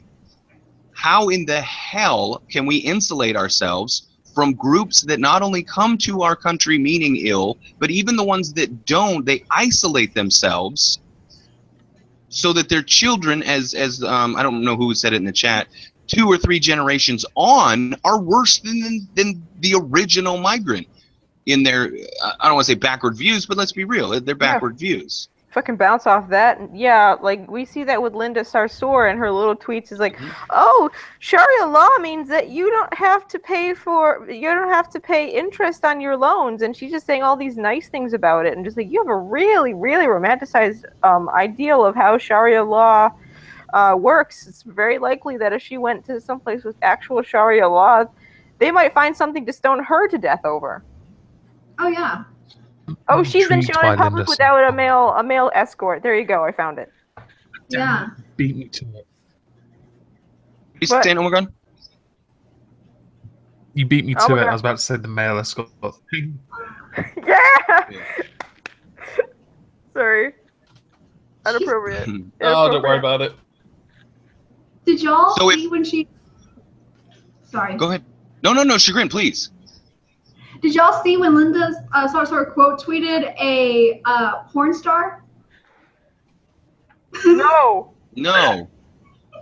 Oh my goodness, y'all. Okay, so there was this chick who does hijab porn. Oh. Yeah. Her hijab. I've seen those. Mia Khalifa. Yeah, Mia Khalifa. That's it. That's the girl. Oh, she's so hot. And so she's tweeting, she quote tweeted her thing about my hijab is beautiful and my hijab is my choice, and she's like, yeah, see, rock on, Muslim sister, or whatever. I'm like, you're quoting a porn star, just so you know. Did she erase it? I almost died. That was like the funniest thing ever, because she's this good Muslim woman who like stays covered up all the time, and she quote tweets. Wow. Yeah, I was just like, Linda, pay a lot of money to watch that woman get porked. So I actually want to bring up, I'm having kind of a little discussion in chat with Skittles McStabby Pants, who took issue with me saying, he said it wasn't logical that I said that being proud to be a Muslim in ISIS is a direct result of choices made, and that you could be proud of any group you choose, to which I'm saying that I don't understand how you could be proud of being a Muslim when to be a Muslim, literally all you have to do is say, I am now a Muslim, poof, you're a Muslim. I don't understand how one could be proud of something that requires no effort. And I can understand being, he said that it's a direct, let's see, I apologize. They took the challenge of living under the laws of that religion and are succeeding. However, so do people in Saudi Arabia. They took the challenge of living under the laws of their religion as they see it. So do Christians, so does, what, there's 7 billion people on the planet and like 6.9 of them are religious in some way. Can one of you guys explain to me how that would be an accomplishment to join ISIS or to be Islamic in and of itself? Like, why pride in your faith?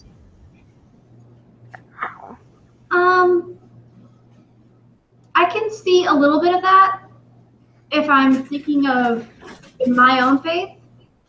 I'm proud that as a church we've been able to dig wells in Kenya and provide fresh water for people in Africa. That's great, but that's like an actual accomplishment. I sent money to that, and I helped. Okay, there you go. We as a church send money, and Little Bit actually makes bracelets and sells them, so she can send money to an orphanage in Kenya, so they have 3 meals a day instead of just 2. Okay, let me pause you. So you donated money. You tangentially helped this organization. Therefore, you contributed and have a right to be proud. Yes? Yeah. Okay. That's what we do because we're Christian and we help people. Okay, so let me hold on. I'm going to do what I call this logically deconstructing, where I ask a series of leading questions to get to a greater point. So the next question would be, okay, so we concede that you should take pride in that. You even if it's tangential, you did participate.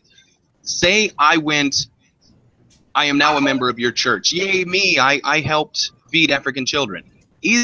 Do I have a right to the same level of pride in the accomplishment of the African children, or wherever? I didn't really pay attention to where the aid was going. Do I have as much reason to be proud as you do, because now I am a self-appointed member of your particular group, even though I did not even tangentially contribute? Do I have a right to your pride is my question. Well, that's the thing, is what I'm saying is that if it's part of how you are, and you say, yes, I'm a Christian, therefore I help people, therefore I go out and I donate to this cause, and I try to get food together for food banks, and I, feed the hungry. I do these things that my religion says I'm supposed to do.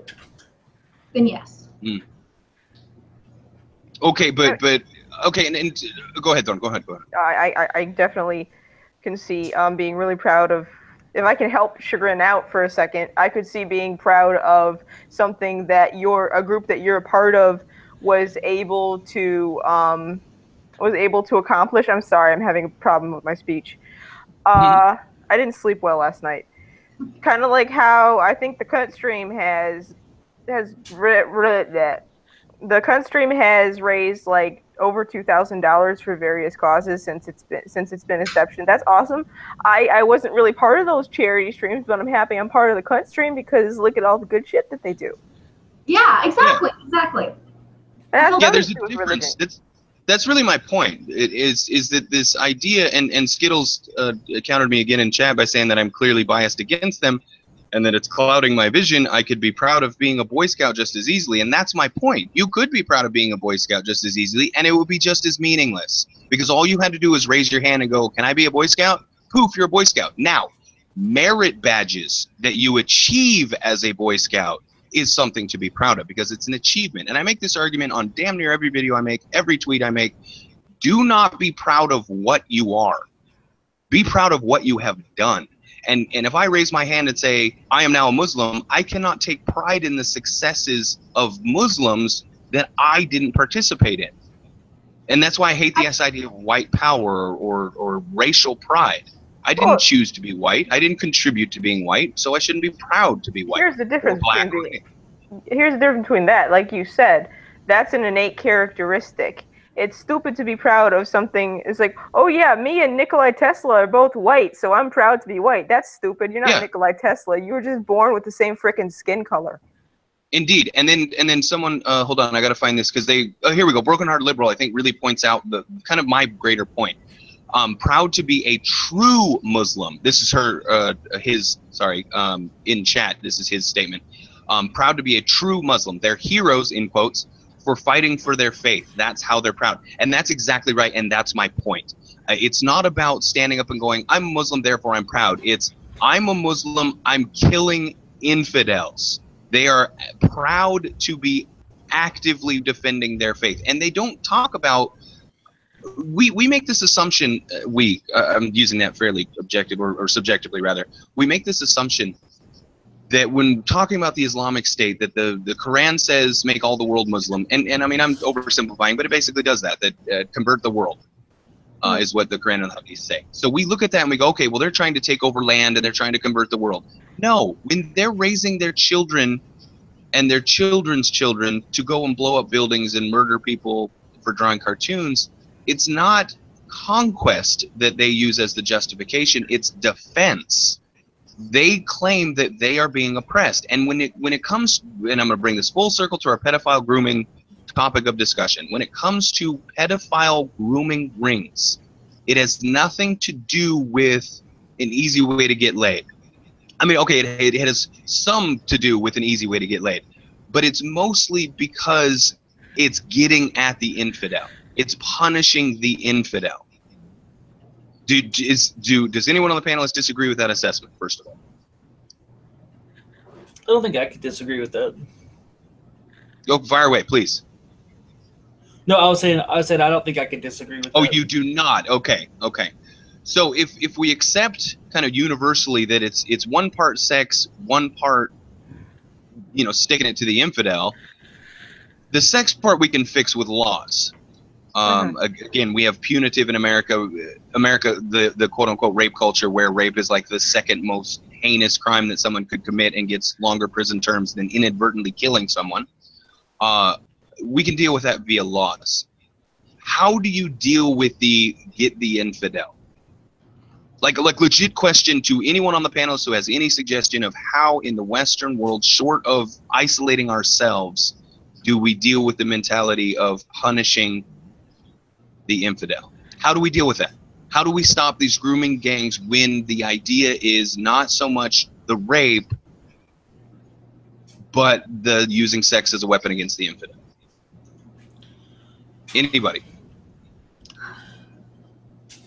Do we need to? I think one thing we could do, like you said, we could use laws, but we need to not stigmatize the whole saying that they're Hindu or Sikh or Pakistani, whatever, right? We need to stop stigmatizing that as being racist.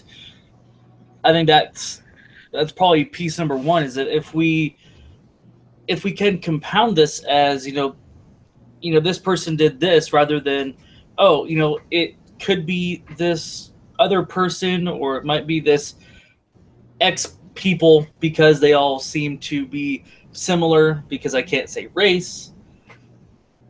I think that would be key number one. Mm-hmm. And I think from there it would allow to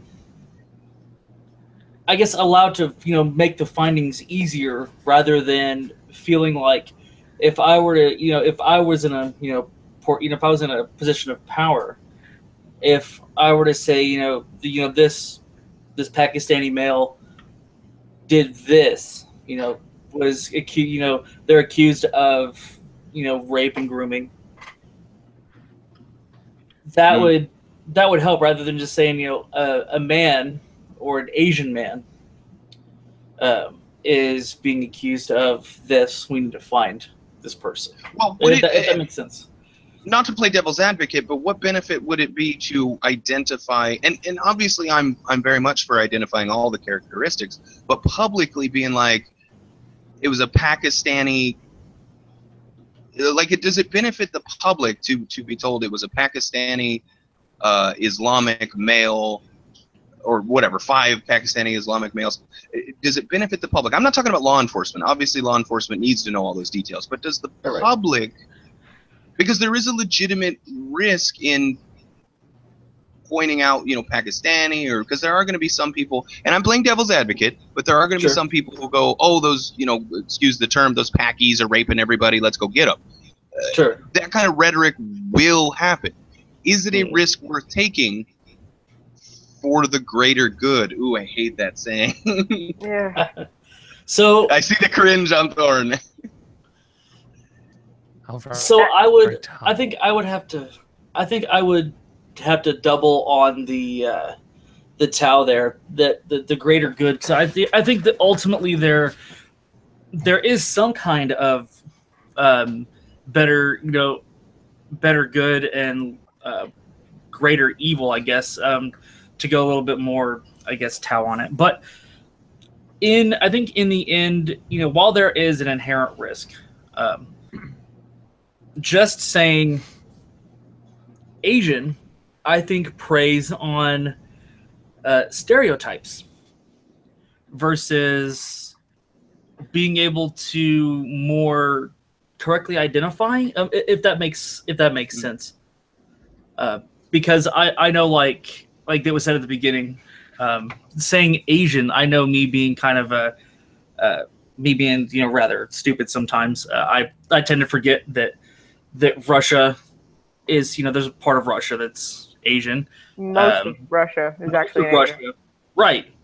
You got what, like 10-15% of the west of Russia that's European or whatever, but there's so many other peoples that are part of the Asian continent, and a lot of us immediately go to Vietnam, Cambodia, Japan, Mongolia, And then the like Uzbekistan. Chinese, Uzbekistan.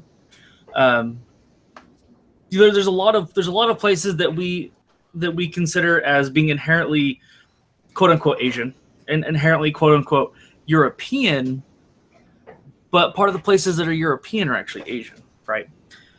And so if we're able to more correctly identify, I think that while there is a risk that, like you said, they could say, oh, a lot of these Pakistanis are going after our kids, let's get them.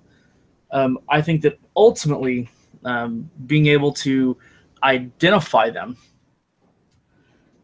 makes it a little easier for the public to say, oh, here's maybe what we should, if we see something that looks suspicious, maybe this could give us an easier time to report it.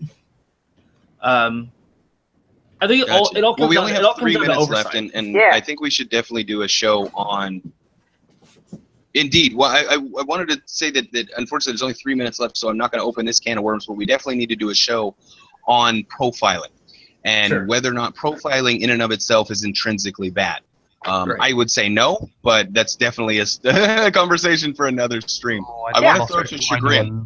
Okay. Do you mind if I throw it to Shagrin, Thorn? Because she said something in the side chat that I think that she should expound on real quick. Since we only have Sure, then I'll minutes. sum it up. I'll try and close it up. Sounds good. Shagrin, you said in the side chat, citizenship classes, making them denounce their home country and swear allegiance to the country they live in now. And you preface that with nationalism. Expound on that, please. What exactly do you mean? And bear in mind, you have about a minute and a half. Okay, here we go. So what I mean is, if we're trying to overcome the identity of Muslim, American, or whatever, the Muslim first, no, American first, or whatever country they're in that they're deciding to live in from now on. Okay, so British first. That's what you need to do. We're going to learn the language. You're going to learn the history. This is where you live now. You will assimilate. This is our culture here. You will assimilate, or you will go back home.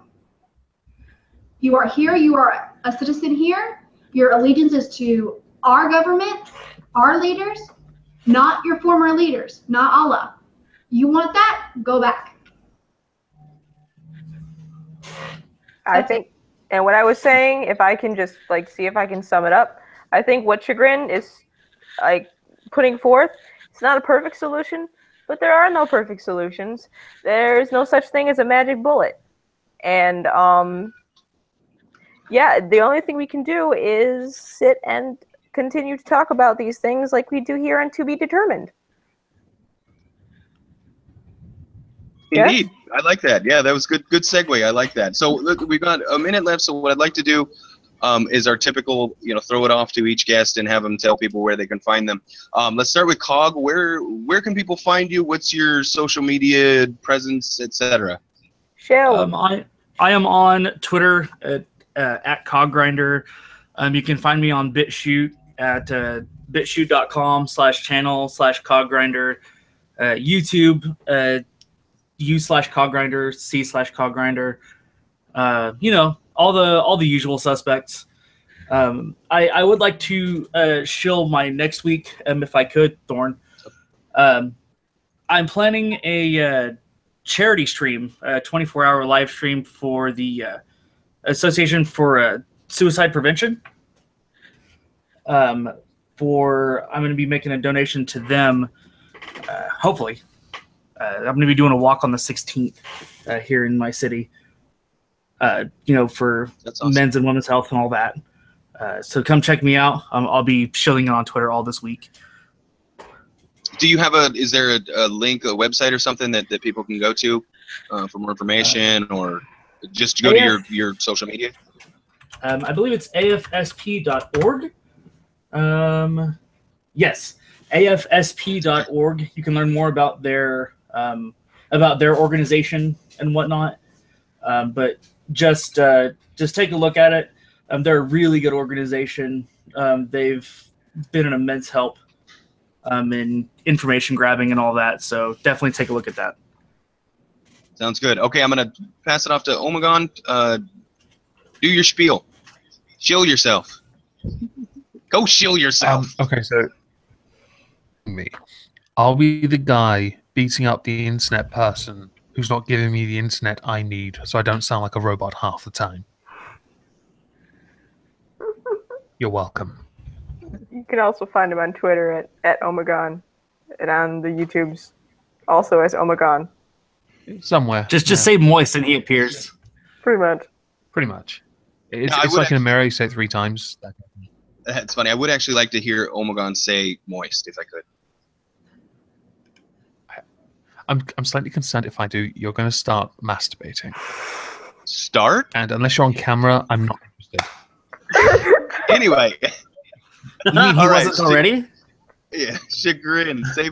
Save the... Oh, I like that. Okay, hold on. Do that again so that I'm not talking over you. You say, ooh, that's moist, so I can get the sound bite, damn it. You suck. Do my dance for me, monkey. Good, I think I got that one. All right. Shagrin, save the best for last. All right, yeah, one moment was the shenanigans of our show. I'll do mine first. While Shagrin stops laughing. I'm Thorn. Oh fuck. I'm Thorn. You're already on my YouTube channel, so I don't need to show that. But you can find me on Twitter at Lady of Misrule, Lady with an I with a 0. I'm also on VidMe at Thorn Inside, and I'm not on BitChute yet. But you can also find me on Gab at Thorn Inside. I quite like their interface. I've been using it quite a lot the last couple of days. I will put that on my list. Okay, Shagrin, are you composed? I think I'm composed now. Hey. We'll see. All right, I am Shagrin and Barret. I have a YouTube channel, which is Shagrin and Barret.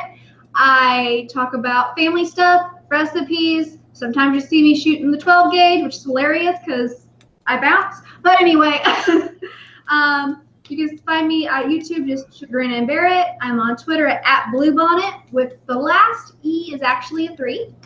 And I'm on Minds, Shagrin and Barret, Gab, Shagrin and Barret, and VidMe, Shagrin and Barret. So there you go. All right, great. I just want to add, I'm going to be putting everybody's Twitter handle and all the various charities that have been mentioned so far in the description. So you also can find them there. If that's all, I'm going to stop the broadcast. It's been great. Thank you for showing up, guys. And real quick, check out my channel over the next week. I just moved, and I've been putting everything on hold until this move was done. So I am done. I'm going to be dumping a ton of videos this next week on VidMe and on YouTube. So check out my channel, Logical Line, and yes, that is a real-life picture of me there next to chat, because I'm built like that. Good. Oh, yeah. I did a collab with Suit Yourself. I sent him my clip yesterday. Hopefully he actually uses it. So watch for that, too, on his channel. All right. All right. That's it. Thank you, everyone, for coming. See you next week. Bye, folks.